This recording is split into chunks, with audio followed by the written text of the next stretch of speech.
Bonjour à tous, les éditions techniques de l'ingénieur sont ravis de vous accueillir pour la web découverte CETIM Academy CND des composites.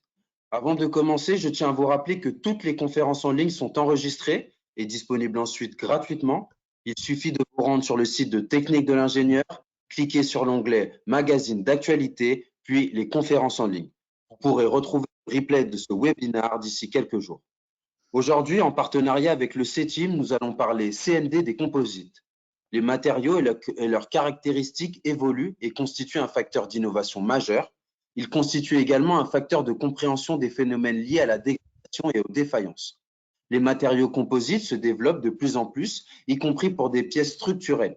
Cela implique très souvent d'avoir recours à des méthodes de contrôle non destructifs.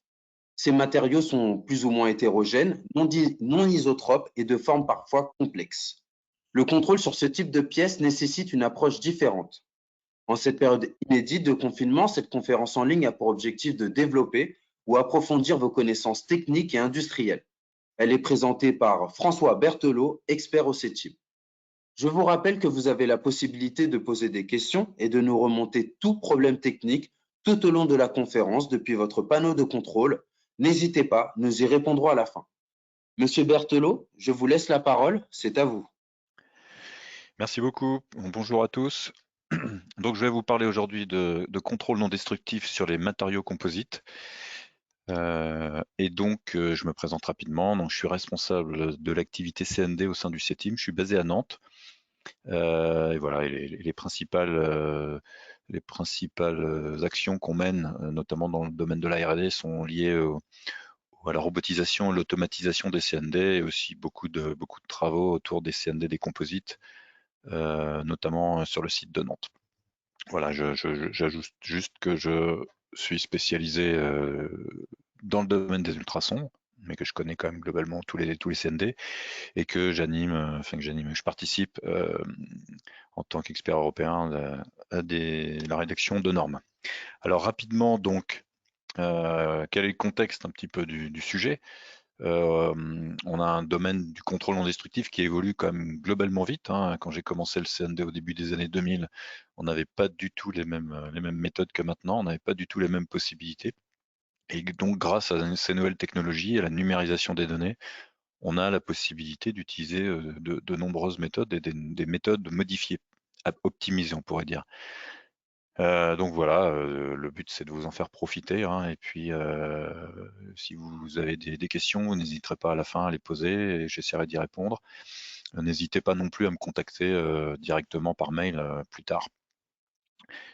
Voilà, les enjeux évidemment, c'est de stabiliser les process de fabrication notamment, d'anticiper les dérives, de garantir la performance auprès de vos clients.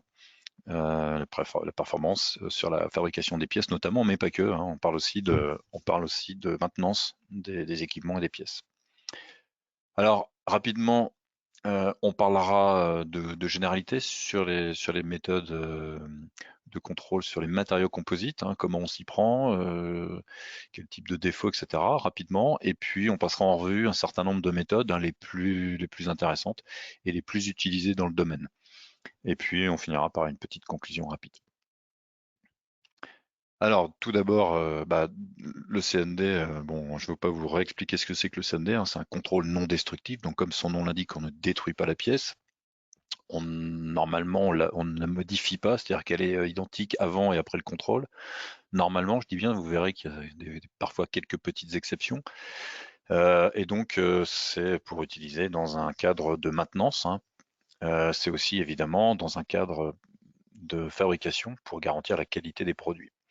Il y a toujours une notion de sécurité évidemment bien souvent derrière, notamment pour les appareils qui sont soumis à une éventuelle réglementation par exemple, mais pas que.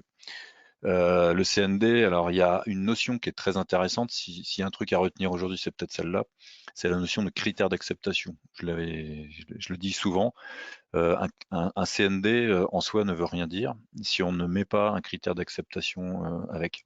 C'est-à-dire qu'on va faire un contrôle ou plusieurs contrôles sur la pièce qu'on veut contrôler, et pour savoir si la pièce est conforme ou non, on a besoin d'avoir un critère d'acceptation.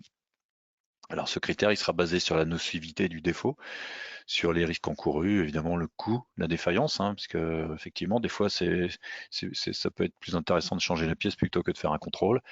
Et surtout s'il y a une défaillance, combien ça coûte? Est-ce que c'est pas mieux finalement de contrôler régulièrement? Enfin voilà, c'est toutes ces questions-là qu'il faut se poser. Le mode d'élaboration du produit et plein d'autres critères. Mais voilà, les principaux sont ceux-là. Donc il y aura vraiment une nécessité à bien adapter ces critères d'acceptation. Et évidemment, dans le domaine des matériaux composites, il n'y a pas de normes. On n'a pas de documents sur lesquels se reposer. Alors, vous avez des spécifications dans le domaine de l'aéronautique, des spécifications qui sont faites par les constructeurs d'avions, notamment, donc sur lesquels beaucoup de gens s'appuient. Mais encore une fois, on ne va pas spécifier les mêmes critères quand on veut contrôler une pièce structurelle sur un avion que sur une voiture ou une pièce qui n'est pas structurelle. Voilà. On n'a pas les mêmes coûts, on n'a pas les mêmes enjeux, etc. Et donc, du coup, en jeu en termes de sécurité notamment. Et donc, du coup, les critères vont pas forcément être les mêmes. Donc, dans l'aéro, on a des critères, ils sont quand même pertinents, ils sont utilisés depuis des années, ils font l'objet de validation. Par contre, dans les autres domaines, sur les matériaux composites, on n'a bien souvent pas de critères. Donc, il y aura une nécessité à déterminer les bons critères. Alors, qu'est-ce qu'on peut avoir comme type d'endommagement? Bah, plein de types, hein. Là, c'est juste une petite liste qui n'est absolument pas exhaustive. On peut avoir des impacts, des délaminages. Ça, c'est quand même quelque chose qu'on retrouve très souvent, le délaminage. Des fissurations. Alors, il y a plein de types de fissurations, hein. On peut les classer en trois grandes catégories. Les interlaminaires, les translaminaires, les intralaminaires. On a des choses qui sont débouchantes, non débouchantes, hein. Voilà. On va avoir des oublis de séparateurs, notamment, ou des oublis de matériaux à l'intérieur du composite qui sont dus à un problème lors de la fabrication, une erreur, hein. On va avoir des amas de résine, on va avoir des choses comme ça, hein, des choses qui sont liées à la résine, et on va avoir évidemment des problèmes d'orientation des fibres. Un composite, je le rappelle juste rapidement, c'est des fibres et puis une matrice qui est souvent une résine. Et donc c'est les deux qui peuvent causer des endommagements et des problèmes. Voilà, vous avez quelques petites images, hein, voilà, juste pour donner un ordre de grandeur. Il y a quelque chose aussi souvent qu'on recherche, qui est très recherché, c'est les porosités. Pareil, différents types de tailles de porosité, hein, suivant ce qu'on veut faire et ce qu'on cherche, mais on a effectivement ce type de défaut qui est beaucoup recherché.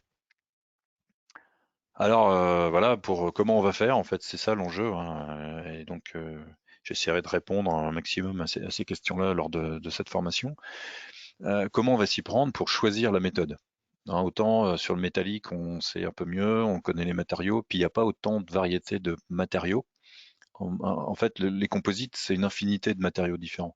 D'ailleurs, il y a plein de composites qu'on n'a pas encore fabriqués, qui n'existent pas encore, mais qui vont très probablement arriver petit à petit sur le marché. Donc, comment on s'y prend pour les contrôler?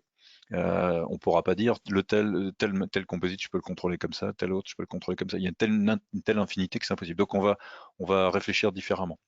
On va d'abord regarder les caractéristiques absorbantes vis-à-vis de l'énergie fournie. Donc le matériau, hein, c'est encore une fois, c'est le tissage, la forme du tissage, les empilements, comment les empilements sont faits entre chaque couche, les orientations des fibres évidemment, et puis le type de matrice. Et puis surtout, on va regarder le type de défaut recherché. Toujours la question qu'il faut se poser. On a parlé de critères tout à l'heure, mais il faut aussi toujours se poser la question, qu'est-ce que je cherche? Et c'est surtout ce paramètre-là qui va permettre de bien définir la méthode qu'on va utiliser, ou les méthodes, hein. Bien souvent, c'est une combinaison de plusieurs méthodes qui pourra donner la bonne réponse. On va se poser la question de l'orientation et de la position du défaut recherché, hein, est-ce qu'il est en surface, est-ce qu'il est dans le volume, etc. Est-ce qu'il y a des documents d'application, hein, et puis souvent aussi, on va se poser la question de la géométrie de la pièce, l'état de surface, le revêtement, mais la géométrie. Alors en composite, on a des pièces qu'on appelle des pièces gauches, parce qu'en gros, c'est une pièce qui a une forme un peu plus complexe, hein, qui n'est pas plane, et donc ça va souvent donner lieu à des choses un peu plus complexes en termes de contrôle. Voilà, donc tous ces paramètres vont être pris en compte pour essayer de déterminer la méthode. Évidemment, il y en a un qui est capital, hein, c'est le prix. Faut pas faire semblant de ne pas le voir. C'est un point très important. Il faut toujours se poser la question, le prix du contrôle par rapport au prix de ma pièce. Si le contrôle est deux fois plus cher que la pièce, évidemment, ça n'a pas grande utilité de faire un contrôle. Alors, ok, on a déterminé un peu on s'est posé les bonnes questions. Maintenant, on va essayer de dissocier les types de méthodes, notamment par rapport au type de défaut qu'on va chercher. Alors, on va avoir des défauts qu'on va classer en deux catégories, les défauts de surface et les défauts qui sont dans le volume. Ça ne change pas vraiment par rapport aux matériaux métalliques, par exemple. Donc, les défauts de surface vont être détectés évidemment avec des méthodes de surface. Alors, pour le composite, on en a essentiellement deux, le contrôle visuel et le recevage. Et donc, on va pouvoir voir tout ce qui est écart de brillance, teinte, bulle, cratère, piqûre, etc., retassure, cloque, coulure, la peau d'orange, quelque chose d'assez recherché. L'excès local de fibres, les fibres apparentes, ça c'est des choses qui sont aussi qui peuvent être très visibles, notamment en visuel. Hein. Voilà, craquelure, écaillage, voilà. Et puis tout ce qui sera fissure, on va plutôt le détecter parce que c'est forcément des fissures des fois qui sont très très peu ouvertes. Hein. On va plutôt le voir grâce au recevage. Donc on utilisera plutôt le recevage dans ce cas-là. Si on passe sur la deuxième catégorie de défauts, donc les défauts qui sont dans le volume de la pièce, on va utiliser des méthodes dites volumiques, hein, et donc qui sont la radiographie, que tout le monde connaît, radiographie X, les rayons X. Là, notamment, l'absence ou la mauvaise orientation des fibres. On peut voir d'autres choses, hein, mais voilà, ça peut être utilisé pour ça. Les vides, les microporosités aussi. Hein, tout ce qui est porosité, c'est plutôt bien vu en radio. Ça peut être aussi détecté en ultrason ou en thermographie, mais peut-être moins facilement. Tout dépend de la taille. Les inclusions, les nids d'abeilles, la présence d'eau, la corrosion, hein, un matériel composite, vous allez me dire pourquoi de la corrosion? Bah, des fois, dans les nids d'abeilles, on a de la corrosion. Donc ça, c'est des choses qui peuvent être vues plutôt en thermographie, mais qui peuvent être vues aussi en radio ou en ultrason, plutôt en thermo, effectivement. Tout ce qui est contamination, ça sera beaucoup plus difficile en radio, donc on aura tendance à l'utiliser plutôt en ultrason et en thermographie. Les délaminages et les décollements, alors ça c'est vraiment la méthode des ultrasons qui permet d'y répondre le mieux. Mais encore une fois, la thermographie peut être très intéressante dans ce domaine. Tout dépend de l'épaisseur, du type de composite. Hein. Et puis même des fois le tapping. Alors, le tapping c'est plutôt le deuxième point, c'est les décollements entre la peau et l'âme par exemple, puisque le tapping ne va pas forcément aller très profondément. Et pour la méthode du bond tester, c'est la même chose. L'écrasement de l'âme, pareil, tapping, bond tester, c'est des choses qui sont tout ce qui concerne l'âme, hein, qui concerne plutôt bien facile à voir. C'est quand même enfin c'est quand même un défaut qui est un peu qualitatif. Hein. On va pas chercher à déterminer la taille du défaut ou sa sévérité. Enfin, on va vraiment dire il y a un écrasement, il y a pas. Voilà, on aura une réponse binaire.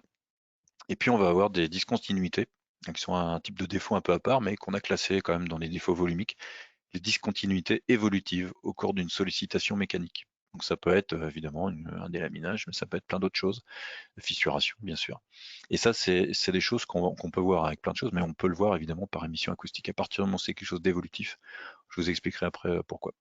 On le verra par émission acoustique. Donc voilà un peu tous les types de défauts et les méthodes qui sont plutôt utilisés. Alors encore une fois, ça c'est une proposition, c'est pas forcément exhaustif. Hein. On est capable de voir des fois des choses, voilà, une mauvaise orientation de fibre, c'est très compliqué de la voir en radio, mais on peut imaginer, de la voir pardon en ultrason, mais on peut imaginer dans certains cas de voir des choses en thermographie. On a déjà vu des essais, nous voilà. Donc d'une manière générale, ce que je vous explique là, c'est la règle et le guide, hein, la règle qu'on se met au départ, hein, quand on préconise un CND ou quand on utilise un CND, mais il peut y avoir évidemment plein d'exceptions derrière. Je vais vous passer donc ensuite en revue toutes ces méthodes, la plupart d'entre elles, en vous expliquant un peu les principes de fonctionnement, et puis en vous donnant quelques applications sur chacune d'entre elles. On va commencer par le contrôle visuel. Donc le contrôle visuel, toujours trois phases. Hein. Pour tous les CND, on a trois phases, une phase d'excitation, une phase de perturbation et la phase de révélation. On a un phénomène physique avec lequel on va exciter la pièce à contrôler. Ce phénomène physique va être perturbé par la présence d'une discontinuité et va être révélé par un autre phénomène physique. Et donc dans le cas du visuel, on a la lumière incidente qui va être l'excitation qu'on va apporter. Cette lumière va être perturbée par la présence d'un défaut, évidemment, en surface. Et puis, la lumière va se réfléchir sur la pièce et va revenir vers nos yeux. ou vers une caméra ou vers un appareil qui captera cette lumière et donc permettra de révéler la discontinuité. Je fais une parenthèse, c'est la plus vieille méthode évidemment, hein. Le visuel, on le dit souvent, le visuel existe depuis que l'homme a des yeux en gros, même les animaux l'utilisent sans le savoir. C'est la première méthode évidemment qu'on applique et qui mine de rien donne de bons résultats et permet de voir beaucoup de choses. Donc le contrôle visuel est a priori très simple, hein, voilà, mais il faut quand même avoir une bonne vue et observer un certain nombre de règles essentielles. Voilà, il y a des règles sur l'éclairage, l'intensité de l'éclairage, sur les distances, hein, entre les contrôleurs, l'œil, la surface à contrôler, etc. Je rentre pas dans le détail. On fait appel souvent à un certain nombre de petits outils. Évidemment, le premier, c'est l'œil. C'est le meilleur d'entre eux, hein, évidemment. Mais il a un gros défaut, l'œil, c'est qu'il grossit pas, c'est qu'il peut pas aller dans des tout petits endroits. Voilà. Donc, on a besoin certaines fois d'avoir une loupe, un miroir, des endoscopes, des fibroscopes, des vidéoscopes. Hein, voilà. Et donc, avec maintenant des appareils de plus en plus sophistiqués. Alors on l'utilise pour plein de choses, hein, mais là on vous donne quelques exemples. Nous on l'utilise au CETIM beaucoup pour le contrôle des réservoirs de gaz GNV qui sont sur le toit de certains bus, hein. Alors là c'est en France, hein, mais c'est aussi dans plein de pays dans le monde. Et les bus qui roulent au gaz ont des réservoirs sur leur toit et ces réservoirs évidemment font l'objet d'un contrôle qui pour le coup en France est réglementaire. Et donc, on traite ce sujet, ça fait même l'objet d'une certification pour les opérateurs qui font ça. Et donc, bah voilà, on voit un certain nombre de choses, hein. Vous pouvez voir qu'on arrive à déterminer relativement facilement, certaines fois des manières un peu plus difficiles, certaines autres fois, pardon, des endommagements, hein, comme l'abrasion d'un réservoir, hein, suite à des frottements, des rayures, des éraflures, etc. Voilà d'autres exemples de types de défauts qu'on voit visuellement, hein, très simplement, un décadrage. Hein, on voit très simplement que là, bah, il y a eu un décadrage, il y avait des problèmes sur le tissage finalement, un manque d'imprégnation qui est vu très simplement en visuel, la présence de fougères sur ce qu'on appelle fougère, hein, c'est des porosités de surface sur une pièce, des porosités de surface, etc. Ouais. Donc on voit beaucoup de choses et il ne faut pas se priver de le faire, bien au contraire, même si on se dit qu'on va faire des ultrasons sur notre pièce, il faut toujours, de toute manière, des ultrasons ou de la radio, il faut toujours faire un visuel avant de commencer. Donc voilà, le contrôle visuel, c'est le premier contrôle qui est envisagé, hein. C'est un contrôle qui est simple, peu coûteux. Alors peu coûteux, attention, hein, si on a besoin d'utiliser un endoscope ou un fibroscope très, très précis, très petit, avec une optique très, très fine pour aller, ça peut monter quand même au niveau du chiffrage, hein, évidemment. Mais globalement, c'est quand même la méthode la plus simple. Voilà. Évidemment, on ne voit que ce qui va être visible en surface ou ce qui permettra. Alors des fois, c'est pas le défaut n'est pas directement en surface. On va voir finalement une image de celui-là. On va voir une modification de la surface due au défaut, mais on ne va pas directement voir le défaut. Voilà en gros ce que je peux vous dire sur le contrôle visuel. Je passe ensuite au recevage. Alors le recevage, bon, c'est quelque chose qui est aussi assez connu, qui est beaucoup utilisé dans le contrôle des matériaux métalliques, et notamment pour les soudures, mais pas que. Le recevage, bah, c'est un peu le même principe. Finalement, c'est une méthode visuelle. La seule différence, c'est qu'on va utiliser des produits, Alors, des produits chimiques, hein, bien sûr, des produits pour justement révéler les défauts. Donc, on va avoir une phase d'excitation qui va être de la lumière, la perturbation qui sera la discontinuité de surface. Le recevage ne permet de détecter que des défauts qui seront débouchants. Et on va avoir une phase de révélation due à la lumière qui sera réfléchie, bien sûr. Alors, comment ça se passe? Eh ben, c'est une méthode évidemment qui est applicable facilement sur les matériaux non poreux. Le problème du composite, c'est que ça a tendance à être un peu poreux, donc il faut toujours faire attention. Il est toujours de bon ton quand même de faire un essai pour valider que le recevage est utilisable. Donc des fois, il faudra sacrifier une pièce. C'est pour ça que je vous disais tout à l'heure, hein, c'est non destructif, mais dans certains cas, il faut quand même sacrifier une pièce. Évidemment, on ne détectera que les défauts débouchants en surface. C'est simple, peu coûteux. Pour le coup, là, c'est des produits qui, bon, ils sont pas très chers, hein, donc on peut les acheter facilement, et pour peu qu'on soit capable de les conserver correctement. Alors par contre, la spécificité liée au polymère, hein, puisque le matériau composite, bah, il y a une matrice, donc la matrice c'est un polymère. on a la nécessité de faire attention à ce qu'on va mettre en contact avec ce polymère, donc avec cette matrice. Donc on va utiliser des pénétrants à base aqueuse et des révélateurs secs. Voilà, et on va absolument éviter les solvants, hein, pour le nettoyage. Donc tout ce qu'on utilisait allègrement pour les matériaux métalliques ne sera pas utilisé pour les matériaux composites. On va utiliser d'autres produits. Mais voilà, c'est juste qu'il faut faire attention. On utilise d'autres produits, mais ça n'empêche pas qu'on peut utiliser le reçage, bien évidemment. Et on travaillait avec des pénétrants fluorescents, donc en technique fluo et non pas en coloré.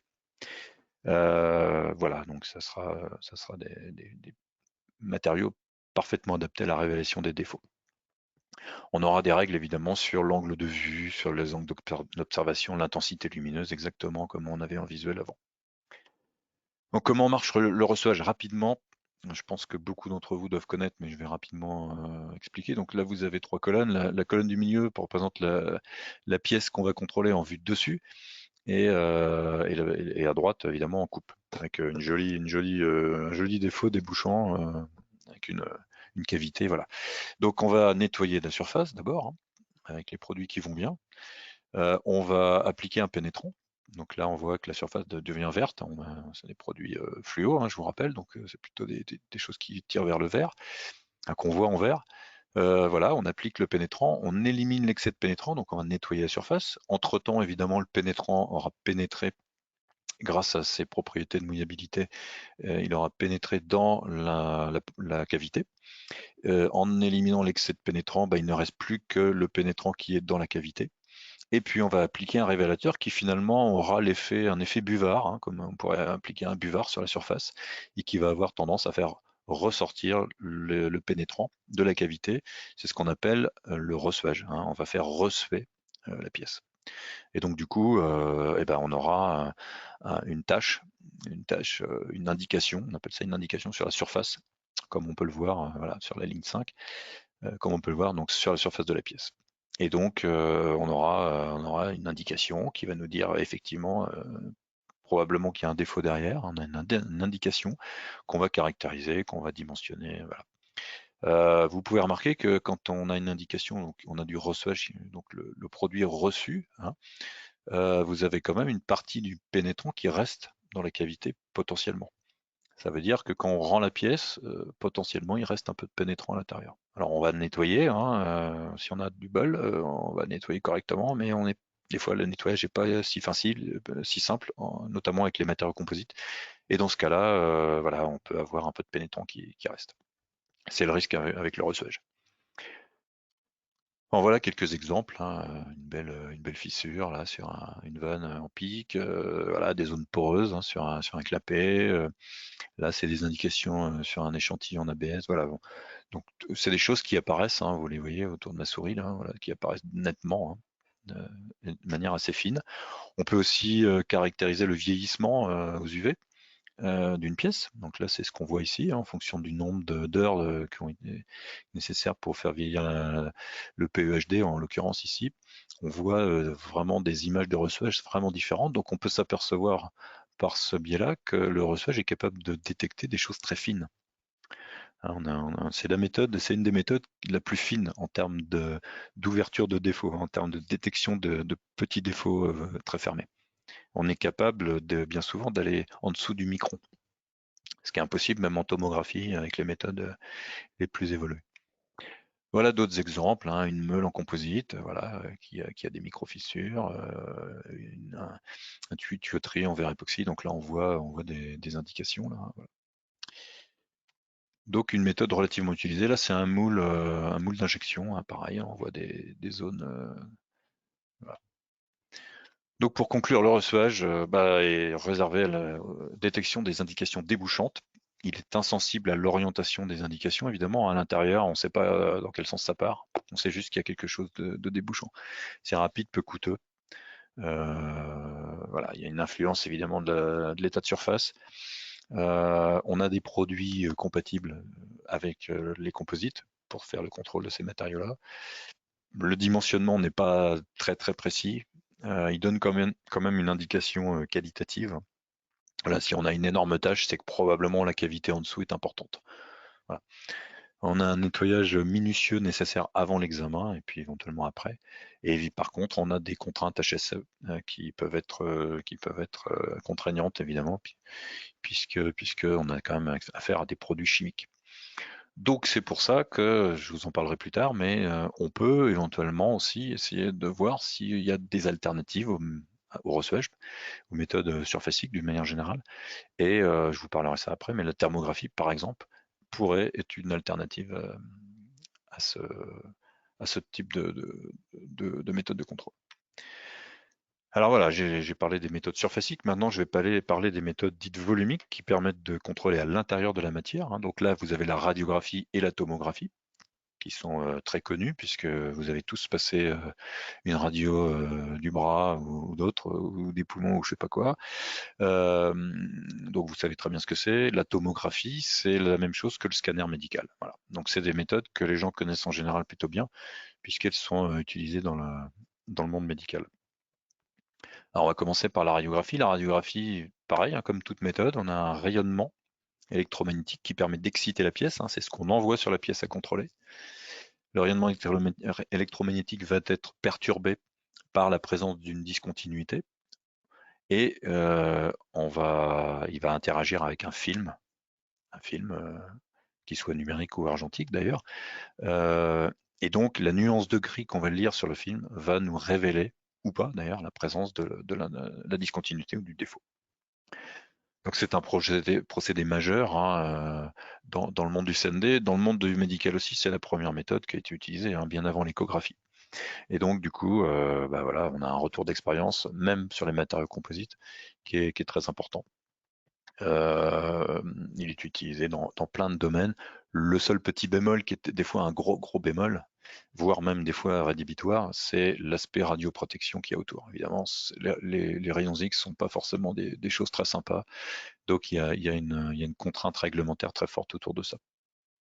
Alors comment ça marche? Très simplement, on a un générateur, hein, qui va envoyer des rayons X. Là, on a un petit exemple avec une cale à gradin.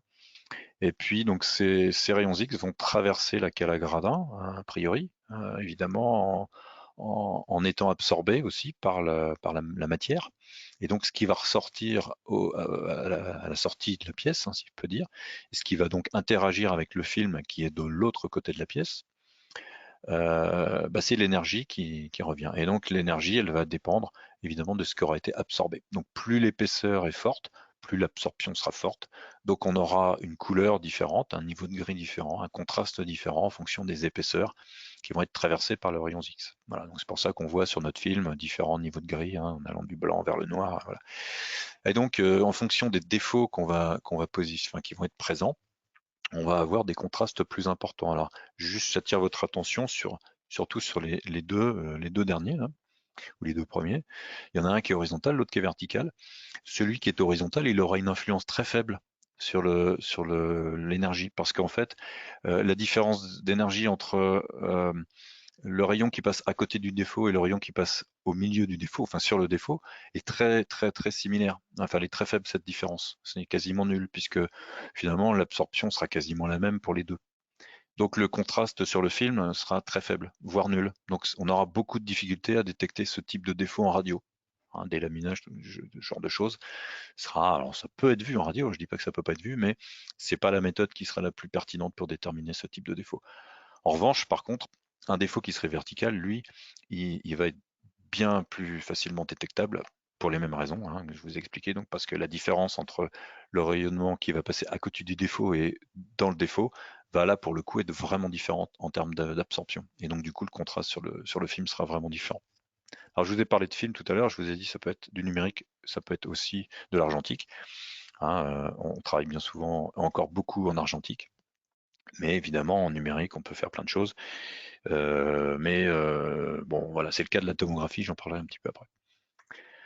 Alors, on a aussi la nécessité, hein, comme pour les matériaux métalliques, d'étalonner, si je peux dire, c'est pas un vrai étalonnage, mais ça y ressemble, notre contrôle par radiographie. Donc vérifier ce qu'on est capable de détecter finalement, un indicateur de qualité d'image, et puis on en profite pour savoir ce qu'on est capable de détecter. On peut appeler ça en ultrason, on appelle ça souvent les pièces de référence. J'ai tendance à dire que les IQI, ça peut tenir compte, ça peut être assimilé à une pièce de référence. Une pièce de référence, c'est quoi? C'est une pièce représentative de la pièce qu'on va contrôler, avec des défauts représentatifs, et donc des défauts étalons qu'on va connaître. Et ça va permettre de déterminer la limite de détection, voilà, de notre méthode. Et par la même occasion, la qualité d'image en radiographie. Donc en composite, on n'a pas forcément les mêmes IQI qu'en métallique. On a plusieurs types d'IQI, mais là, on va être obligé bien souvent de les fabriquer soi-même. Ça, c'est un peu la contrainte. Donc ça aussi, s'il y a une chose à retenir, ça en fait 2 ou 3 là depuis le début, c'est ça. Quand on fait du contrôle, d'une manière générale, c'est toujours pertinent d'avoir une pièce de référence, sinon on a du mal à trouver une référence et donc du coup de sanctionner la conformité de la pièce ou non, c'est-à-dire de déterminer la conformité de la pièce par rapport à un critère, si on n'a pas une référence. Et donc, on a la nécessité d'avoir cette pièce de référence, et ça, c'est encore plus vrai pour les matériaux composites, où là, on n'a pas de référentiel. Donc, n'ayant pas de référentiel, on va se le faire soi-même, et donc on va fabriquer cette pièce. Donc, quand vous avez une pièce à contrôler, bien souvent, le contrôleur va vous dire quel est votre critère, je ne sais pas, est-ce que vous avez une pièce de référence? Alors si vous n'en avez pas, ça va devenir difficile. Alors il va vous proposer quelque chose, mais du coup votre contrôle sera beaucoup moins pertinent et surtout la sanction qui va découler ne sera pas forcément une sanction très quantitative, je dirais, et à peine qualitative. C'est-à-dire qu'on va proposer un vague critère, mais qui ne sera pas forcément adapté, voilà, et dont on ne saura pas grand-chose. Donc il est toujours vraiment conseillé et fortement conseillé d'avoir une pièce de référence, que ce soit en radio ou en ultrason ou n'importe. Une pièce de référence, voilà à quoi ça peut ressembler. Et donc vous voyez, sur le film, on voit que certains défauts sont facilement détectés et puis certains autres, bah, on commence à plus les voir hein, en fonction des contrastes et des épaisseurs traversées. Alors voilà quelques exemples d'applications hein, sur des safrans, recherche de fissures, des manques d'imprégnation sur un tube composite, on voit très nettement en radio, hein, donc on voit les choses de manière très fine.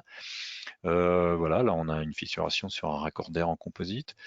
La visualisation des fibres, je vous en parlais tout à l'heure, donc on voit vraiment hein, les fibres.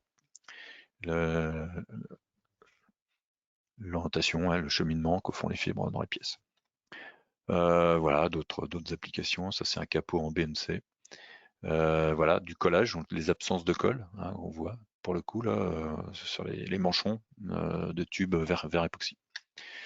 On retrouve notre meule de tout à l'heure en reçuage, alors là on la voit de manière un peu plus fine, avec des défauts très fins, hein, mais voilà, quand même très intéressant. Voilà, et puis un autre exemple, un polyester délaminé. Donc là on voit un délaminage. Bien souvent, je vous disais tout à l'heure, je vous ai dit, on fait du contrôle non destructif. Le contrôle non destructif, il peut avoir des limites. Alors là, c'en est une. Des fois, on injecte, comme on peut le faire d'ailleurs dans le domaine médical, un traceur dans la pièce pour pouvoir améliorer le contraste et pour pouvoir mettre en évidence le défaut. Alors c'est bien, on arrive à le détecter. On n'a pas détruit la pièce dans le sens où on n'a pas fait d'essai destructif dessus, mais malgré tout, on a quand même injecté un traceur. Alors le corps humain, il rejette, hein, il gère le traceur. Au bout d'un moment, ça va. Par contre, la pièce, elle garde. Donc, on rend pas la pièce dans le même état que quand on l'a pris. Donc, c'est non destructif avec quelques petites réserves quand même. Encore une fois, c'est pas automatique, hein. Dans certains cas, en fonction des défauts qu'on cherche à détecter, on va mettre ce traceur. Alors, on peut aussi le voir des usinages, des délaminages, hein, notamment dans les pièces, et donc déterminer ce fameux effet papillon, voilà, qui est assez caractéristique des impacts hein, qu'on fait sur les éprouvettes, notamment les éprouvettes qui sont dédiées aux impacts. Donc pour conclure rapidement sur la radiographie, bah, on détecte des discontinuités à cœur et en surface, on n'aime pas que dans l'intérieur de la pièce. On va être sensible plutôt aux défauts qui sont orientés dans l'axe du faisceau. On va avoir du mal à détecter les défauts qui sont perpendiculaires au faisceau. Voilà, l'épaisseur de la pièce contrôlée va être aussi limitée en fonction de la puissance de la source. C'est une méthode alors, globale, semi-globale, hein, c'est-à-dire qu'on va quand même on va irradier une partie de la pièce avec le rayonnement X, mais on ne va pas contrôler toute la pièce d'un coup. Par contre, c'est pas juste, comme ça peut l'être en ultrason, contrôler que ce qui est sous le capteur. Voilà, et donc c'est utilisé essentiellement pour la recherche de vide, de manque d'imprégnation, d'inclusion et d'orientation de fibres, notamment sur les fibres de verre. Alors je passe à la tomographie tout de suite, qui est finalement le pendant, hein, c'est la même chose, sauf que on va tourner autour de la pièce. C'est-à-dire qu'on va réaliser un ensemble de radiographies en faisant tourner. Alors, dans le monde médical, on fait tourner la source et le détecteur autour du patient. Là, dans le monde industriel, on peut se permettre de faire tourner la pièce à contrôler. Et donc, du coup, on fait tourner la pièce à contrôler, la source et le détecteur sont fixes. Et donc, on va faire une rotation de 360 degrés de la pièce. Alors là, c'est un exemple d'une pièce métallique, hein, mais il faut imaginer une pièce en composite, bien sûr. Et donc, on va réaliser, avec un pas d'acquisition, par exemple, d'1 degré ou d'1,5 degré, on va réaliser 360 ou 2 fois 360 tirs. Et donc, on va avoir un certain nombre de radiogrammes qui vont être stockés. Et donc, tous ces radiogrammes vont être utilisés pour reconstruire, donc via un algorithme de reconstruction, pour reconstruire en 3D l'objet. Donc, on aura une vue 3D, alors avec des artefacts, avec des bugs de reconstruction qu'il va falloir gérer. Alors voilà, juste pour illustrer ce que je viens de vous dire, hein, donc dans le domaine industriel, on a vraiment une pièce qui est au milieu du détecteur, enfin de la source et du détecteur, et donc on va faire tourner cette pièce. Dans le domaine médical, c'est le contraire. Voilà, et donc là, vous avez les différents types, les grands types de tomographes. Je rentre pas dans le détail hein, avec les énergies, les distances hein, max entre l'objet détecteur et les résolutions qu'on peut avoir, hein, sachant que quand on est entre 0,5 et 10 microns, on est dans des très très très petites résolutions par la tomo. Hein. Dans le monde industriel, on est plutôt sur les quelques dizaines de microns, au mieux. Si on veut avoir des très faibles résolutions, il faut tout de suite passer sur des systèmes beaucoup plus costauds, type synchrotron. Alors on peut voir plein de choses. On voit notamment les porosités. Alors on a évidemment une pièce, une vue en 3D dans laquelle on peut se balader. Je vous montrerai juste après voilà, dans cette vue-là. Mais on peut aussi colorer hein, via des petits algorithmes en analyse. On peut colorer en fonction du volume de la porosité. Alors le logiciel reconnaît en fonction de la densité de ce qu'il voit. Il reconnaît la présence d'un corps étranger hein, et donc il va colorer en fonction du volume, par exemple des porosités. Donc ça permettra d'avoir une vue directement en 3D dans laquelle on voit, on visualise directement les porosités par exemple. Hein. Voilà. On a la possibilité donc en analyse de définir des plans d'analyse. Hein, vous voyez, alors là on a un plan qui est horizontal, enfin par rapport à la vue 3D. Là on a un plan qui serait plutôt en vertical. Alors on définit des plans et puis après on déplace ce plan dans la pièce et on va analyser comme ça plan par plan. Donc on peut se déplacer dans la pièce un peu comme on veut et détecter, être sûr de détecter les choses. Donc vous voyez par exemple ici dans ce plan-là, vous voyez des petites porosités, hein, etc. On peut aussi, et ça c'est quelque chose qu'on utilise de plus en plus, nous au CETIM, c'est caractériser les empilements des tissus composites. Hein. Évidemment, un composite, c'est des fibres qui sont empilées les unes sur les autres, pas toujours avec les mêmes tissages, pas toujours avec les mêmes orientations. Et donc l'idée, c'est quand même de vérifier l'orientation de ces fibres. Donc on peut se balader dans la pièce, hein. Là on a une vue en coupe, on va se balader dans la pièce pour regarder tous les plans de coupe, hein, finalement tous les empilements pour vérifier qu'ils sont conformes à ce qu'on attend, hein, ce qui est marqué sur le plan. Alors ça, c'est une vue qualitative, hein, on va juste vérifier visuellement. On a travaillé aussi au CETIM et depuis quelques années beaucoup à quantifier l'orientation de ces fibres. Pas juste se dire bon bah là effectivement ça a l'air pas mal, c'est à peu près, ça correspond à peu près. Là on essaie de quantifier, c'est-à-dire de déterminer le pourcentage de fibres qui sont orientées d'une certaine manière, le pourcentage de fibres orientées d'une certaine autre manière. Et ça nous permet d'avoir un code couleur et donc de quantifier réellement le nombre de fibres ou la quantité de fibres qui sont orientées d'une manière ou d'une autre dans la pièce. Et ça, on va le faire pli par pli. Donc c'est vraiment une méthode très intéressante. Alors c'est pas immédiat, ça nécessite un post-traitement et l'utilisation d'un logiciel spécifique et d'une méthodologie en plus hein, qu'on a mis au point. Voilà, donc la tomographie, C'est un équipement non portatif, hein, pour conclure, évidemment, qui a des résolutions qui peuvent être bien plus fines, évidemment, que la radiographie, mais par contre, évidemment, très gourmande en durée d'acquisition et en reconstruction. Et puis, évidemment, en quantité de données à analyser et surtout à stocker, parce que c'est bien gentil d'analyser, de traiter, mais il faut être capable de stocker derrière. Et là, c'est un gros problème actuellement. Stocker une pièce, des fois, c'est 20 gigas. 20 gigas, si vous faites 20 gigas plusieurs fois par jour, vous allez vous retrouver avec un paquet de données et qu'est-ce que j'en fais, quoi? Comment j'assure l'archivage, etc. Donc ça, c'est un peu les limitations. Bien heureusement, on a plein d'avantages, hein. La reconstruction 3D, pas d'influence ou peu d'orientation du défaut, hein, puisqu'on tourne autour de la pièce. On peut aussi comparer avec des données CAO. On peut aussi faire du dimensionnel, alors attention, hein, dimensionnel oui, mais quand il faut mettre une incertitude de mesure, c'est beaucoup plus complexe que ce qu'on s'imagine, et c'est pas automatique. Voilà. Et puis c'est une méthode qui est pas mal dédiée à faire du rétro-engineering, hein, notamment bah voilà, pour ce que je vous ai dit, orientation des fibres. Ah bah non, mes fibres sont pas bien orientées, donc je retourne pour modifier mon process pour améliorer. Voilà, donc c'est une méthode essentiellement utilisée comme méthode d'expertise. Voilà, je passe sur l'autre grosse méthode, les ultrasons. Donc mono-élément, multi-élément et le bond tester. Voilà. Donc les ultrasons, c'est une méthode qui va utiliser des ondes mécaniques. On n'est plus sur des ondes électromagnétiques comme la radiographie X, hein. Là, on est sur une onde mécanique. Donc une onde mécanique, bah, c'est une vibration, hein, qui va être envoyée par un capteur. Et donc cette onde va être envoyée dans la pièce, hein, elle constitue l'excitation de la pièce. Et donc cette onde, elle va être perturbée par la présence d'une discontinuité dans la pièce, alors qui peut être interne ou débouchante, hein, encore une fois. Et donc on va regarder cette onde, la perturbation, comment elle revient, avec quel angle, et avec quelle énergie, etc. Et donc c'est ça qui va permettre de nous visualiser et de nous révéler cette discontinuité. Dans le CND, voilà, c'est comme je vous l'ai dit, c'est des vibrations mécaniques, hein, haute fréquence dans le domaine des ultrasons. Les ultrasons, c'est entre 0,5 et 50 MHz. Ça, c'est les ultrasons. Après, dans le domaine du CND pur et des ultrasons dans le CND, c'est plutôt entre 0,5 et 15 MHz qu'on va travailler, hein. Sachant qu'on peut aller plus haut, hein, mais c'est les fréquences usuelles. Et encore 0,5, des fois on est plutôt autour de 1 MHz. Voilà. Donc on va bah, propager une onde dans la pièce et puis on va regarder ce qui se passe et on va observer ce qu'on appelle les échos. Alors les échos, bah, c'est ce qui revient.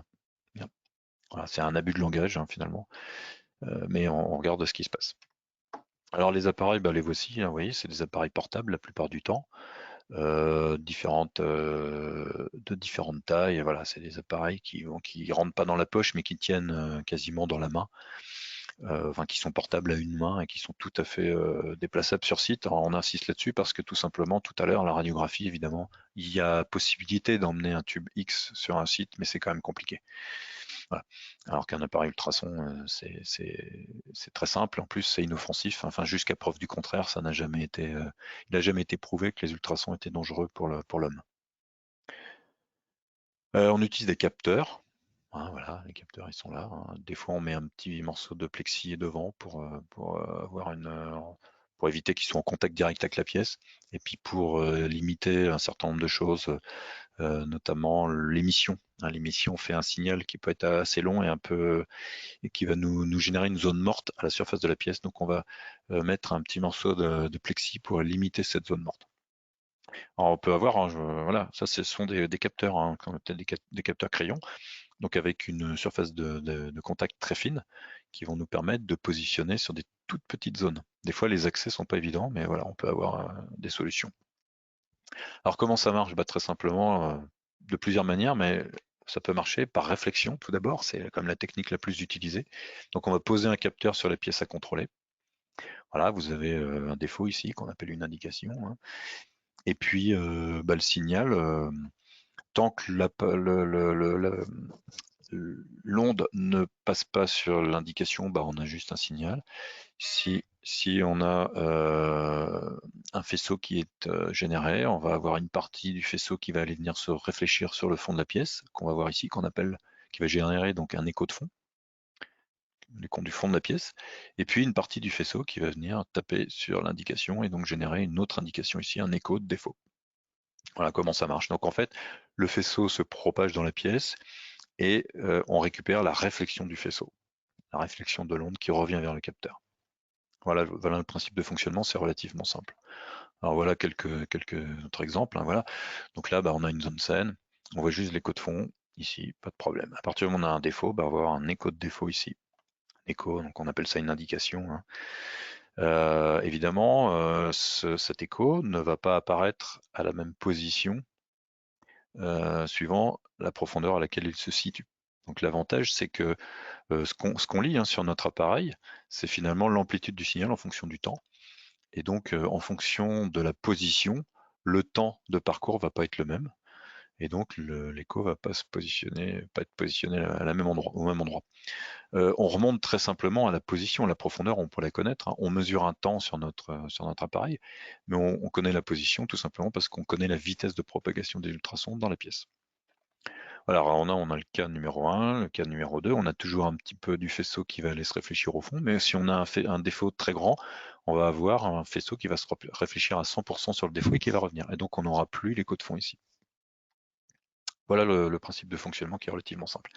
Alors ça, c'était le contrôle par réflexion. Maintenant, on peut aussi travailler par transmission. Alors pourquoi? Pas parce qu'on va avoir un composite, par exemple, qui va être très très atténuant, très hétérogène, et donc du coup, si je reviens au cas précédent, le faisceau, il va faire un aller-retour dans la pièce. Donc, il va traverser la pièce 2 fois. Évidemment, il va s'atténuer. La pièce, elle a quand même, une certaine composition matériaux, surtout les composites. Et donc, elle atténue le signal, le faisceau. Et donc, au bout d'un moment, ce qui va revenir, ça va être beaucoup plus faible. Surtout si ça fait plusieurs allers-retours. Et donc, quand le matériau est trop hétérogène, trop atténuant, on va avoir tendance à travailler en transmission.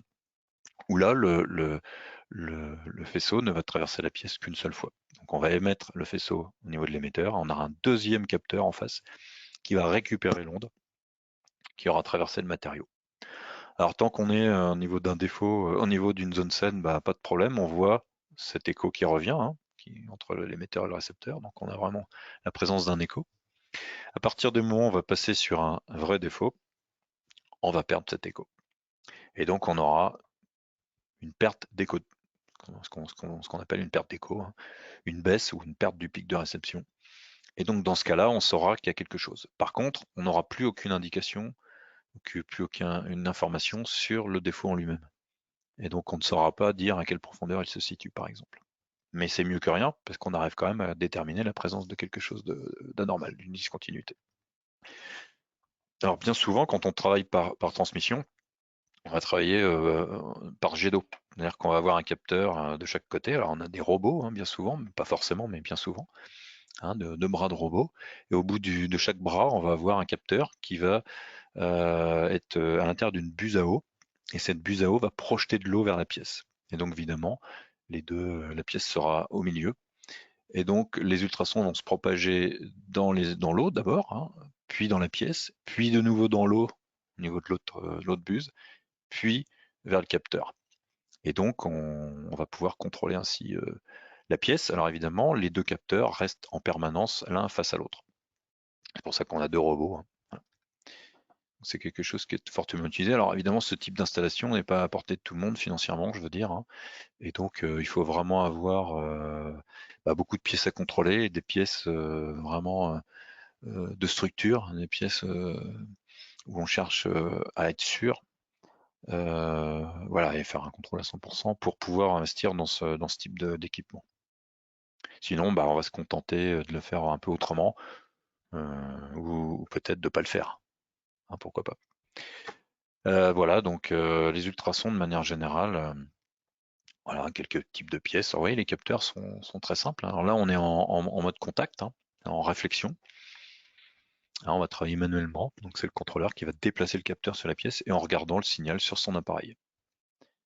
Quand on travaille en immersion, alors tout à l'heure la transmission c'était le cas, mais on peut travailler aussi en immersion, en réflexion. Ça va être un petit peu plus compliqué parce qu'il y aura un passage dans l'eau au départ, puis dans la pièce. Donc en fait, au niveau de l'interprétation du signal, on va avoir la présence d'un écho supplémentaire qui sera dû à l'entrée dans l'eau. Voilà. C'est juste une petite différence, mais qu'il faut intégrer quand on veut interpréter correctement les choses. Donc on va travailler en piscine, par exemple, hein, voilà, en mettant la pièce, en immergeant la pièce et en utilisant un capteur qui va se déplacer de manière mécanique. Donc c'est intéressant. Encore une fois, ça nécessite que la pièce soit assez coûteuse et qu'on s'y retrouve financièrement pour faire ce type de contrôle, surtout pour investir dans ce type d'équipement. Mais donc on va immerger la pièce et le contrôle va se faire de manière automatique. C'est qu'on va lancer un cycle et puis on aura un déplacement des capteurs soit en transmission, soit en translation, soit en rotation.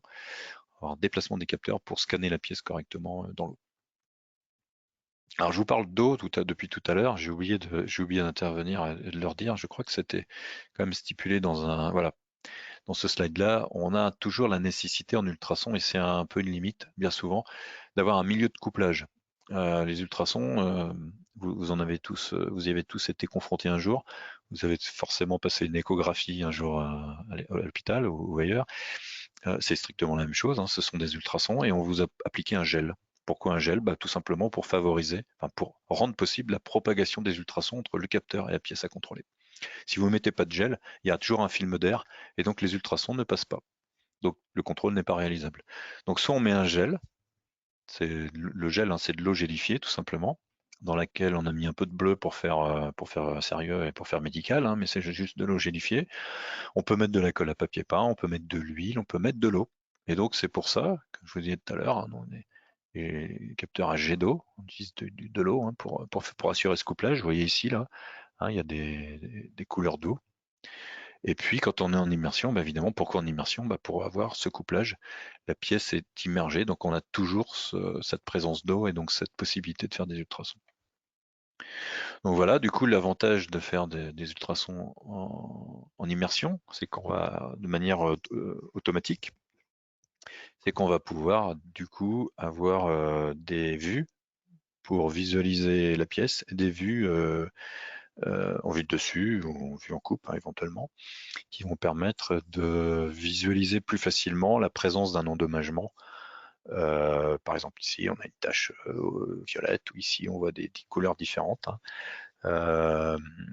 Sur ça c'est un impact hein, sur une éprouvette. Sur notre éprouvette, on voit clairement qu'il y a quelque chose qui se passe ici. Et donc c'est tout simplement que ça va nous donner une facilité d'interprétation. L'œil humain est toujours plus sensible à une tache sur une cartographie qu'à un petit signal qui bouge sur un oscilloscope par exemple, ou sur notre appareil ultrason. Donc c'est toujours plus intéressant de travailler avec des cartographies comme ça. Donc voilà les ultrasons de manière générale, hein. Donc les avantages, c'est qu'on a la possibilité de dimensionner, de positionner les endommagements. Alors positionner quand on est en réflexion, quand on est en transmission, on ne peut pas les positionner, mais au moins de les dimensionner. On a globalement, généralement, une bonne sensibilité, hein, une grande profondeur de pénétration, et c'est assez facile d'emploi puisqu'on peut aller sur site, on peut déplacer le matériel facilement. Les inconvénients, on est aussi sensible à l'orientation du dommage. Comme pour la radio était très sensible aux défauts qui étaient orientés dans le même sens que le faisceau, et là c'est le contraire. Puisqu'on travaille en réflexion, bien souvent, on va être sensible à ce qui est perpendiculaire au faisceau. Donc c'est vraiment le contraire. C'est pour ça que les méthodes se complètent bien souvent, la radiographie et les ultrasons. On a la nécessité d'avoir un couplage. Donc ça peut être embêtant. Certaines fois, il faut immerger la pièce. Pour le composite, ce qui peut être poreux, ça peut être gênant. Et puis, si on n'immerge pas la pièce, on va utiliser un gel, mais du coup, le gel, c'est pas toujours un couplage très constant, c'est pas forcément évident. On a une zone morte, sur une zone qui n'est pas contrôlable ou très difficilement contrôlable en surface, sur la surface sur laquelle on met le capteur. Donc ça pose un problème. Et évidemment, c'est un contrôle local puisqu'on va contrôler que ce qui est sous le capteur. Ou alors, évidemment, on va déplacer le capteur, mais on ne contrôlera que ce qu'il y a toujours sous le capteur. Voilà, donc c'est utilisé quand même globalement beaucoup hein, dans le monde du CND, oui, et puis des CND sur composite, hein. C'est vraiment une méthode qui est très très utilisée. Je continue sur les ultrasons multi-éléments. Alors les ultrasons multi-éléments, c'est utilisé beaucoup, encore une fois, dans le médical. C'est ce que je vous disais tout à l'heure, c'est l'échographie, hein. Vous avez une image ici, une jolie petite image d'un fœtus. Alors on va l'utiliser évidemment pour le CND et pour les composites aussi, on va l'utiliser. On ne va pas forcément l'utiliser tout à fait de la même manière que pour les matériaux métalliques, mais on va l'utiliser aussi. Alors pourquoi multi-éléments? Tout simplement parce que le capteur, c'est plus un seul élément comme ici, hein, mais c'est une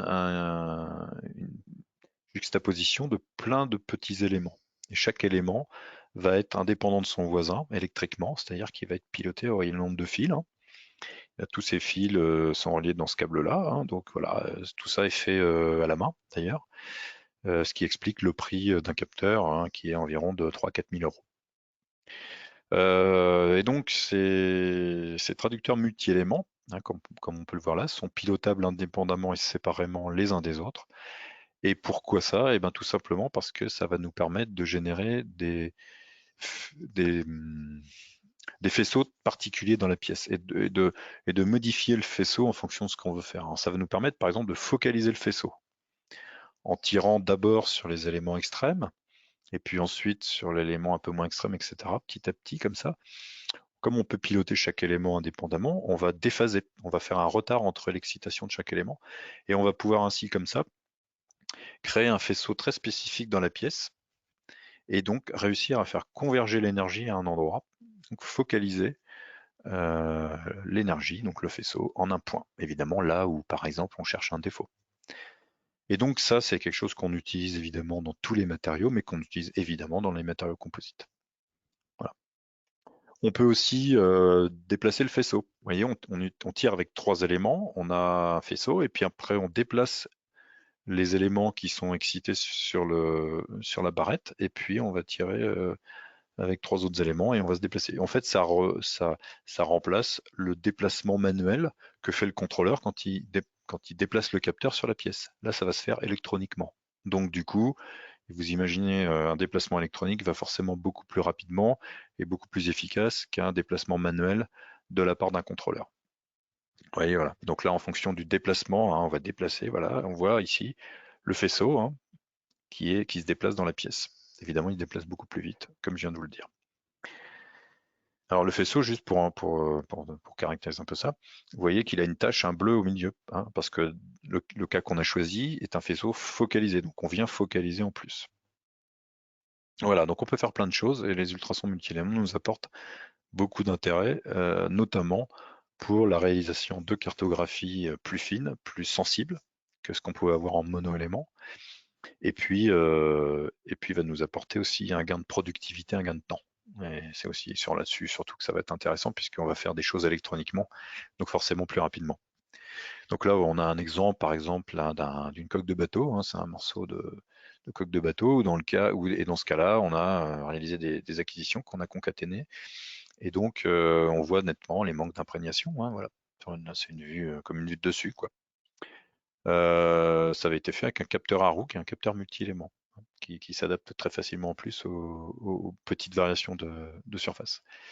Dans le cas ici, on a un mât monolithique, hein, en carbone, et donc on va voir la présence de délaminage. Là, c'est une vue en coupe. C'est plus du tout une vue en vue de dessus, mais c'est une vue en coupe. On a la surface de la pièce, le fond ici, et donc vous voyez que le fond ici n'apparaît plus, tout simplement parce qu'on a la présence de délaminage. Alors, juste pour information, vous voyez que ce type d'image, bon, est sympa, mais c'est pas forcément évident à analyser, hein. Donc c'est vraiment d'abord parce que c'est bruité, c'est très bruité. On est sur des matériaux composites fortement hétérogènes, donc on a un bruit de structure très fort, bruit de fond et bruit de structure. Et puis parce que il faut des gens, un peu formés. Voilà un autre exemple. Voilà, des caractérisations de dommages suite à un impact, hein. Ça, c'est des plaques impactées et on caractérise la taille de l'impact. Donc ça, c'est des choses qui sont très normalisées d'ailleurs. Et donc on a une jolie cartographie de l'impact et dont on peut mesurer très proprement et très facilement les dimensions. Voilà d'autres exemples. Voilà. Et donc, tout ça pour vous dire, les avantages des multi-éléments par rapport aux mono-éléments, c'est vraiment le gain de productivité, la rapidité, hein, finalement, donc le gain de productivité. On a une meilleure fiabilité aussi. À partir du moment où on fait les choses électroniquement, on va gagner en fiabilité. Et puis, on va avoir l'apport de l'imagerie. Alors, l'imagerie, je vous ai présenté tout à l'heure les contrôles par immersion, c'était du mono-élément, on l'avait déjà, hein, mais en multi-élément, on n'a que ça. Hein, donc, on a vraiment une nécessité d'avoir de l'imagerie. Et donc, qui dit imagerie dit traçabilité, qui n'était pas forcément assurée. Si je reviens tout à l'heure sur ce que j'ai présenté avec mon contrôleur qui porte le capteur à la main, qui le déplace à la main et puis qui regarde ce qui se passe sur l'appareil, là, il n'y a pas de traçabilité, il n'y a rien du tout. Donc là, le multi-élément, enfin la cartographie en tout cas, et donc le multi-élément en particulier, permet cette traçabilité et pour le coup, bah, évidemment, le stockage derrière. Alors avec des tailles de données qui sont quand même beaucoup moins importantes qu'en tomographie, donc la capacité à stocker est beaucoup moins problématique en multi-éléments. Donc voilà, d'une manière générale, les ultrasons, bah, c'est assez sensible, ça dimensionne. Il faut un couplage, c'est sensible à l'orientation de l'indication par contre, ça c'est un défaut. Voilà, ça améliore, les multi-éléments améliorent évidemment la détection, notamment par l'apport de la focalisation, la meilleure sensibilité, on a une réduction du temps d'inspection, tout ça je vous l'ai déjà dit. Je passe aux ultrasons bond tester. Alors ça c'est quelque chose qui est utilisé pas mal, par exemple, par les experts maritimes. Dans le naval, voilà, c'est parce qu'on a ce genre de type de composite sandwich qui est pas mal utilisé. Et donc, ça va être plutôt appliqué à la détection des défauts qui seraient justement au niveau entre la peau et ce qui est en dessous. Donc des décollements, des écrasements d'âme, etc. Hein, tout ce qui est proche de la peau. On va pas bien profond avec ce type de techno, mais ça s'applique très bien. Et voilà. Alors par contre, c'est qualitatif, c'est un peu quantitatif, mais c'est vraiment un contrôle assez simple qui donne pas beaucoup d'informations, mais qui a le bon goût d'être facile à faire et surtout d'être fait par des appareils qui sont pas très chers. Juste pour vous introduire le truc, on peut aussi tout simplement faire ce qu'on appelle du tap test, qui est un peu basé sur le même principe. Hein, là, le tap test, vous tapez sur votre pièce avec un petit appareil. C'est utilisé même chez les grands donneurs d'ordre de l'aéronautique, hein, donc c'est pas une méthode à prendre à la légère non plus. Et donc c'est quelque chose que vous allez déplacer. Hein, vous allez taper. Je suis en train de taper sur mon bureau, je sais pas si vous entendez, mais vous déplacez votre tap test sur votre pièce manuellement, et puis quand l'opérateur entend une fréquence différente, hein, quelque chose de différent, il se dit tiens, là il y a quelque chose. Voilà, c'est vraiment basé là-dessus. Donc c'est vraiment très qualitatif, mais c'est intéressant et c'est très peu coûteux. En fait, le bond tester, c'est un peu le même principe, sauf qu'on va travailler quand même sur des vrais signaux. Mais finalement, le principe est un peu le même. On va regarder la tronche du signal entre ce qui revient, enfin ce qui est émis et ce qui revient. Donc voilà, c'est utilisé, comme je vous l'ai dit, beaucoup sur les structures sandwich, en particulier dans le domaine du naval. Voilà l'appareil, hein, donc c'est quelque chose comme les ultrasons qui est utilisable et emmenable facilement sur site. Voilà la sonde. Hein. Et donc les signaux qu'on va obtenir, voilà. Hein, vous avez une zone saine, vous avez un signal de référence en gros, et puis dès que ce signal de référence est différent, bah, vous en déduisez qu'il y a quelque chose qui ne va pas. Hein, voilà. En gros, voilà, donc on peut regarder la forme du signal, on va dans le domaine temporel, mais on peut regarder aussi la fréquence du signal, bien sûr, dans le domaine fréquentiel. Voilà en gros comment marche le système, c'est très simple à utiliser, c'est pas utilisé énormément, c'est pas d'une grande fiabilité ni une grande précision, mais c'est intéressant. Ensuite, je passe à l'émission acoustique. Alors, je vais essayer d'aller très vite sur l'émission acoustique. C'est quelque chose d'un peu annexe, mais qui nécessite quand même quelques explications. Alors, l'émission acoustique, c'est comme tous les CND, ça va être on va avoir une phase d'excitation, voilà, on aura une variation de pression, une mise en contrainte de la pièce qu'on va contrôler. Cette mise en contrainte va être perturbée par la présence évidemment d'un défaut, hein, et on va avoir l'émission, c'est pour ça qu'on s'appelle de l'émission acoustique, l'émission de petites ondes ultrasonores, alors dans des fréquences beaucoup plus basses que ce qu'on a pu voir avant, et qui vont être récupérées par des capteurs. Voilà. Donc en fait, alors c'est très appliqué aux appareils à pression par exemple, hein, mais pas que. Donc l'émission acoustique va être capable de détecter des créations d'ondes élastiques, hein, comme on dit, qui résultent de micro-déplacements qui ont lieu au moment où j'ai quelque chose qui évolue. C'est pour ça qu'au tout début de la présentation, je parlais de phénomènes évolutifs, de défauts évolutifs. Tout ce qui va être évolutif lorsqu'on va mettre sous contrainte va générer une émission acoustique. Donc voilà, déformation plastique, la rupture d'inclusion, la rupture de fibres, la décohésion de fibres, les délaminages, etc., etc., la détection de fuite, hein, voilà. Tout ça va être détectable. Alors pas systématiquement, il y a des limites, il y a des fois où ça marche mieux que d'autres, etc. Ça dépend des matériaux, de plein de choses, hein. Mais voilà le type d'événement qui va être détectable par émission acoustique.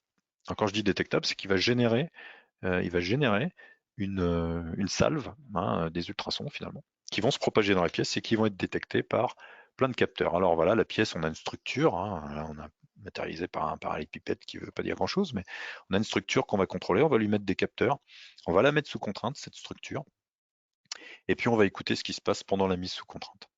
Et voilà, et on récupère les signaux, on les filtre, etc., on les analyse. Et donc l'analyse de ces signaux permet, alors c'est assez complexe, je ne rentre pas dans le détail, mais permet effectivement de suivre, par exemple, des requalifications décennales d'équipements sous pression en remplacement de l'épreuve hydraulique, hein, donc ça c'est quelque chose qui est réglementaire, sur des appareils à pression, en composite par exemple. Ça va permettre aussi de détecter des fuites, hein, sur de la tuyauterie. Ça va aussi permettre de faire des suivis d'essais mécaniques. Alors là, c'est quelque chose que nous, au CETIM, on fait beaucoup, les autres aussi, hein, mais ça, c'est quelque chose qu'on fait, j'allais dire, tous les jours, peut-être pas, mais il se passe pas un mois sans qu'on en fasse. C'est de la caractérisation d'éprouvettes, hein. On fait des essais de traction, par exemple, hein, sur des éprouvettes de traction, ou des types ou de la flexion, enfin voilà, hein, des essais mécaniques. Et donc, on va instrumenter l'éprouvette, hein, on va positionner un ou plusieurs capteurs. Là, en l'occurrence, il y en a deux sur celle-là. Ici, il y en a deux aussi, hein, sur l'éprouvette. Et pendant l'essai, on va écouter ce qui se passe. Évidemment, il y a une mise sous contrainte, puisqu'il y a, dans le cas de la traction, il y a une contrainte de traction. Et donc, pendant l'essai, on va écouter ce qui se passe. Et donc, on va avoir la possibilité, c'est ça qui est vraiment intéressant, c'est de détecter les premières ruptures de fibres, par exemple, lors d'un essai. Ce qui est faisable avec aucune autre technique. Voilà. La première rupture de fibre, on sait la détecter. Donc c'est pour ça que c'est beaucoup utilisé pour le suivi notamment des épreuves, des essais de traction. Voilà, donc l'objectif de l'émission acoustique, c'est d'offrir un diagnostic sur l'intégrité globale de la structure, puisqu'on instrumente avec plein de capteurs, de surveiller en temps réel un essai, d'assurer la sécurité, hein, si on a évidemment des essais pneumatiques qui sont toujours très problématiques, de localiser précisément les défauts évolutifs. Alors précisément, il faut faire attention. Dans le cas, je reviens là où j'ai mis mes deux capteurs, je ne sais pas positionner précisément la rupture de fibre qui a eu lieu, hein. Par contre, dans le cas où j'ai une sphère de stockage, hein, je vais revenir. Alors là, on n'est pas forcément sur du métallique, on n'est pas forcément sur du composite, mais c'est juste pour vous expliquer. Une sphère de stockage de gaz qui ferait 10 mètres de diamètre, par exemple, on va positionner un nombre de capteurs très important. Chaque petit numéro correspond à un capteur. Et donc, par triangulation, ensuite, je vais remonter parce que la salve elle va revenir, elle va être détectée par 1, 2, 3, 4 capteurs. Et par triangulation, je vais réussir à localiser finement la présence de la zone émissive et donc de l'endommagement. Voilà. Donc les limites, les limites, c'est qu'on est beaucoup dépendant du bruit extérieur, des frottements. Voilà. Dans le cas des sources, des fuites, c'est des fois pas toujours facile. Dans le cas de remplacement de l'épreuve hydraulique, de suivi d'un appareil à pression, c'est pareil. On a des fois des intempéries qui viennent gêner, etc., etc. Donc il y a un travail de traitement du signal aussi à faire sur le signal pour pouvoir faire le contrôle dans de bonnes conditions. Voilà, j'en dis pas plus sur l'émission acoustique. Je passe tout de suite à la thermographie, qui est une des méthodes vraiment utilisées. Je vois que l'heure tourne et qu'il va falloir que je pense à conclure rapidement. Donc, je parle rapidement de la thermographie. Donc, la thermographie, ça fonctionne de la manière suivante. On va utiliser l'émission électromagnétique que chaque corps émet. Alors, bon, c'est un phénomène physique, j'en dis pas forcément plus.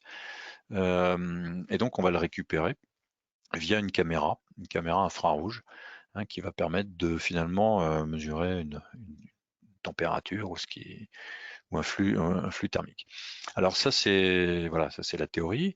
La thermographie peut être utilisée de deux manières différentes, soit de manière passive, soit de manière active. Alors de manière passive, Là, en ce moment, en plus, on a beaucoup d'exemples, hein, à l'aéroport, par exemple, on regarde la température des gens. C'est aussi utilisé pour le contrôle des boîtiers électriques, par exemple, pour chercher qu'il n'y a pas de défaut dans le boîtier. C'est utilisé aussi pour voir l'isolation des bâtiments, voir les points chauds, les points froids. Donc là, on va juste positionner la caméra thermique et regarder le rayonnement infrarouge, le rayonnement thermique qui est dégagé par la pièce à contrôler. Ça, c'est du passif. Ce que je vais vous présenter, ce qu'on utilise en CND, c'est de l'actif. Donc là, on ne va pas se contenter de regarder le rayonnement émis par la pièce, mais on va exciter la pièce avec une source de chaleur. Et donc, on va exciter la pièce avec cette source de chaleur et on va regarder l'évolution du flux thermique dans la pièce, alors à l'échauffement et au refroidissement. On peut regarder les deux. On peut positionner la caméra du même côté que l'excitation thermique, mais on peut aussi la positionner de l'autre côté. Voilà, et puis on va regarder ce qui se passe à la caméra. Donc on va enregistrer des séquences d'images pendant la chauffe. Hein, le delta T là, il est en vert. Hein, la variation de température, on la voit parfaitement. Donc on voit bien que ça chauffe puis que ça refroidit. Et donc on va enregistrer une séquence d'images pendant toute la durée de ce qui nous intéresse, enfin de l'excitation. Et on va analyser ces images. Évidemment, il y aura bien souvent des traitements à faire sur l'image ou sur les images, hein, des analyses temporelles ou fréquentielles sur l'image. Donc c'est une méthode qui est très intéressante, mais qui permet derrière, via des traitements et grâce à des traitements d'image et de signal, des choses très intéressantes. Alors, vous allez me demander comment on fait pour exciter la pièce thermiquement. Eh ben, il y a plusieurs moyens. Alors, on peut exciter avec un sèche-cheveux, on peut exciter avec des moyens plus ou moins sophistiqués. Et on a tendance plutôt à exciter évidemment avec des moyens sophistiqués, histoire de maîtriser notre excitation pour mieux aller après faire du traitement de signal sur les images. On va pouvoir utiliser par exemple des lampes halogènes qui vont par exemple être monochromatiques. Donc avec une seule longueur d'onde qui va nous permettre d'aller rechercher cette longueur d'onde par exemple dans le signal après. On va pouvoir utiliser des lampes flash qui au contraire, elles, vont être des temps très courts mais avoir un contenu fréquentiel quasiment infini et donc pareil permettre de faire du traitement de signal derrière. On va pouvoir utiliser des courants de Foucault. Les courants de Foucault, alors qui évidemment un peu différents de ceux qui sont utilisés dans les matériaux conducteurs. Au passage, le composite, quand vous utilisez du carbone, c'est conducteur, donc les courants de Foucault sont utilisables sur le composite aussi. J'en ai pas parlé aujourd'hui, mais c'est très anecdotique, mais c'est éventuellement utilisable. Et donc là, dans ce cas-là, les courants de Foucault, hein, les bobines émettrices vont générer des courants de Foucault qui vont échauffer la pièce localement et qui vont permettre de chauffer la pièce. Alors, dans le cas des matériaux composites, c'est très très peu utilisé. Il y a eu quelques tests, mais c'est pas ce qui est utilisé en premier. Et on va pouvoir aussi, utiliser et exciter la pièce avec des ultrasons, chauffer grâce à des ultrasons. Pareil, des ultrasons un petit peu avec une puissance importante. Et donc voilà, on a créé l'excitation dans la pièce. Et puis après, on va regarder avec la caméra ce qui se passe. Donc voilà quelques exemples. Hein. Alors voilà le flash par exemple, un flash ici avec la caméra. Hein. Et voilà des exemples. Hein. On a un décalage de fibres. Là, on voit des cavités. Là, on voit un délaminage. Hein. Vous voyez qu'on est capable de voir. Donc là, on n'est pas que sur des défauts qui sont débouchants. Hein. On est vraiment sur des défauts qui sont internes. Un délaminage, on sait le caractériser, le dimensionner pour le coup, puisqu'on a une image. Un amas de résine. Alors, vous voyez que les images globalement sont peut-être un peu moins résolues qu'en tomographie ou en ultrason, mais la chose reste très intéressante parce que très rapide. Hein. Un flash, vous voyez ce que ça peut donner en termes de temps, et une caméra elle récupère des images aussi de manière très rapide. Donc c'est des choses qui peuvent se faire assez vite. Voilà quelques exemples hein, sur un équipement sous pression en composite. On avait inséré des défauts, donc là vous voyez les défauts dans une image assez intéressante. Alors vous voyez, dans ce cas-là, on avait une épaisseur importante, on est capable de voir des défauts relativement gros. Hein. C'est sûr que si on avait cherché à avoir un défaut d'1 millimètre, on avait d'ailleurs, je crois qu'on avait essayé, et dans ce cas-là, ça ne marchait pas. Parce qu'on a un composite très hétérogène, très difficile à contrôler. Là, par exemple, on a la détection d'un délaminage. Alors c'est vraiment intéressant parce qu'on a l'image tomographie en haut, hein, qui est vraiment ce qu'on peut obtenir de mieux. Et puis vous avez l'image thermique, enfin l'image de la thermographie en bas, qui donne des images quand même relativement proches, hein. Alors, un peu moins résolues certes, mais très intéressantes quand même. Voilà, donc les ultrasons peuvent être, la thermographie, ce que je veux dire, peut être utilisée en excitant grâce à des ultrasons, ce qu'on appelle la vibrothermographie, et ça donne des résultats aussi très intéressants. Euh, voilà, par exemple, la détection d'un délaminage ici, hein, sur une peau double courbure, qui est le genre de truc toujours un peu embêtant à contrôler en ultrason, par exemple, parce que plusieurs courbures. Voilà, d'autres cas d'application, l'infiltration d'eau dans un nid d'abeilles en omex, pardon. Voilà, donc vous voyez les infiltrations d'eau. Vous avez manque d'imprégnation, on le voit très nettement. Un défaut de collage dans un nid d'abeilles. Voilà, on est capable de faire plein de choses et encore une fois de manière très rapide puisque c'est une image. Alors il y a un peu de traitement derrière, mais c'est une image réalisée de manière très très rapide. Juste pour terminer sur la thermographie, en termes de conclusion sur la thermographie, c'est une méthode quand même plus globale que les ultrasons. Elle est un peu comme la radio, mais encore plus globale, hein, sans contact, très important, rapide, très peu d'impact sanitaire et écologique, hein. Elle n'utilise pas de matériaux et de produits comme le reçage, donc plutôt intéressante de ce point de vue-là. À partir du moment où on a une image, on a toujours la notion de traçabilité, de stockage, hein, voilà. On voit quand même beaucoup de choses, hein, tout ce qui est délaminage, décollement, fissure, infiltration d'eau, présence d'un élément dans l'assemblage. Voilà. Et dernier point qui est important, c'est une méthode qui est candidate pour une intégration sur un contrôle en ligne. Alors, typiquement, elle est capable, à partir du moment où on a une caméra qui permet de tenir la cadence, on peut aller assez vite. Et donc, du coup, c'est quelque chose qui peut être vraiment intéressant pour le contrôle en ligne. Alors voilà, donc en conclusion, j'ai respecté à peu près le temps, à quelques minutes près. En conclusion, on peut dire, hein, de manière sur une pièce en composite, que le CND, on en a un peu besoin presque à tous les stades, hein, un stade même au niveau de la conception d'un prototype, hein, puisqu'on va commencer à regarder la faisabilité. Quand on conçoit une pièce, il est toujours de bon ton, alors tout le monde ne le fait pas, mais nous, on pousse pour que ça soit fait, et il est quand même vraiment important et pertinent de se poser la question, comment je vais pouvoir la contrôler ensuite? Et donc, même quand on va concevoir un prototype, on va quand même se poser la question. Donc, on n'aura pas forcément la pièce physiquement, mais on va commencer à se poser la question et à avoir des notions de CND qui vont arriver. Ensuite, on va fabriquer le prototype, on va le qualifier, le prototype. Et donc, pour le qualifier, qu'est-ce qu'on va faire? Eh ben, on va évaluer l'intégrité des structures sur les prototypes et on va utiliser donc du contrôle. Donc, il y aura du contrôle à ce niveau-là. Si le prototype est pas bon, eh ben, on continue, on repart au début, soit on le redéfinit, on fait une conception différente, soit c'est juste au niveau du process de fabrication et donc on réagit sur le process. Donc il peut y avoir des allers-retours, hein, comme ça. Donc, le CND est déjà très utilisé au niveau de la phase de prototypage. Ensuite, à partir du moment où on passe sur un contrôle série, on va évidemment, alors pas systématiquement, mais on peut avoir recours au contrôle non destructif, soit en échantillonnage, soit en contrôle 100%, hein, tout dépend de la type de pièce et à quoi elle va servir derrière. Et donc c'est là qu'on va avoir la notion éventuellement de contrôle en ligne. Évidemment, le contrôle va être fait sur les produits finis aussi, hein. Ça peut être pendant la ligne, mais à la sortie de la ligne de prod. Et puis ces pièces qui vont être contrôlées, à un moment donné, peuvent être assemblées. Et donc, on va aussi contrôler les assemblages. Alors un assemblage, ça peut être un collage, par exemple. Ça peut être un riftage, ça peut être, etc. Et donc du coup, alors soudage là-dessus, c'est rare, hein, mais voilà, en tout cas, on contrôle les assemblages. Et puis, après, cette pièce, elle va vivre sa vie. Donc là, on va passer dans un cadre de maintenance, de réparation, dans lesquels, évidemment, on va faire encore beaucoup de CND.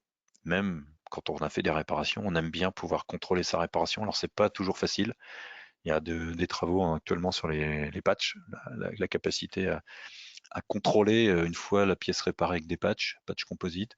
Et des fois, c'est pas faisable. Enfin voilà, les solutions sont pas toujours au rendez-vous, mais en tout cas, on se pose toujours cette question et on va éventuellement avoir recours à des CND. Voilà, puis ensuite, la pièce, une fois elle a fini sa vie, elle est éliminée, voire recyclée. Et là, on n'a pas forcément recours au CND à ce moment-là. vous voyez qu'au cours de la vie d'une pièce, finalement, on utilise beaucoup les CND. Donc c'est toujours intéressant de se poser les bonnes questions, d'autant plus que sur les matériaux composites, comme je vous l'ai dit au début, on a peu de textes sur lesquels s'appuyer. Donc il faut faire appel aux gens qui sont habitués, enfin qui ont de l'expérience. Et puis il faut se créer son propre retour d'expérience sur les matériaux sur lesquels on veut travailler. Voilà, donc pour conclure, la fiabilité d'un contrôle sur matériaux composites va reposer sur le choix des méthodes. Donc il faut bien trouver sa méthode ou ses méthodes. Je dis ces méthodes souvent parce que c'est rare qu'une seule suffise pour bien contrôler une pièce en composite. Et donc ces méthodes, le choix va être basé sur ce que je vous ai dit, structure, matériaux, défaut recherché, surtout sachant que c'est le paramètre le plus important, c'est vraiment le défaut recherché. Et donc, une fois qu'on a adapté la méthode, on va la qualifier sur une pièce de référence. J'en ai parlé plusieurs fois au cours de mon exposé. Et puis, une fois que ça va être qualifié, on va pouvoir rédiger une procédure de contrôle qui va être donc, une fois de plus, validée sur la pièce de référence, mais validée par un opérateur ou par une personne qui sera niveau 3, si possible, niveau 3 dans la méthode. Alors, il y a plusieurs niveaux d'examen. Donc, il y a une qualification des opérateurs qui est nécessaire pour faire le contrôle derrière et pour aussi valider la procédure. Donc, tout ça est vraiment important. S'il y a plusieurs choses à retenir aujourd'hui, c'est la notion de critères. Quels critères, quels défauts recherchés, absolument nécessité d'avoir des pièces de référence pour avoir un contrôle rigoureux. Et dernière chose importante, avoir des opérateurs qualifiés. Voilà. Si on a ça, normalement, on arrive à faire des choses pertinentes.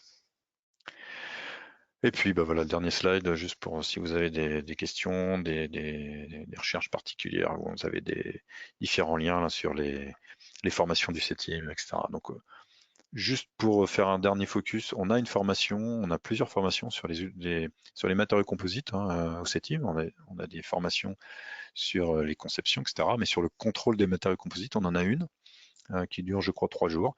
Et après, on a des formations spécifiques sur des méthodes, sur les ultrasons multi-éléments, sur matériaux composites, par exemple. On est en train de préparer aussi d'autres choses sur la thermographie, sur la tomographie, sur matériaux composites. Voilà.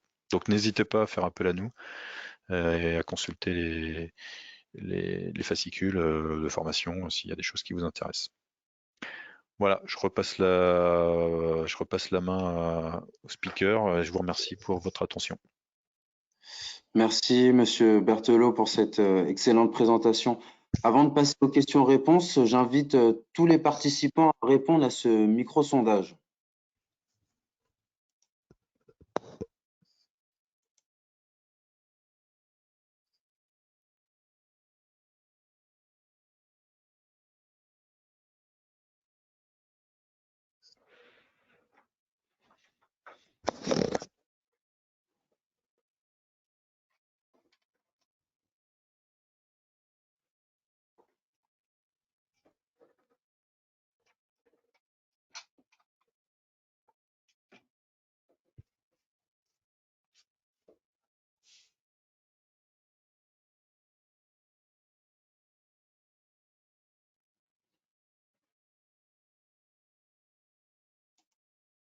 Merci à tous. Et dernière question.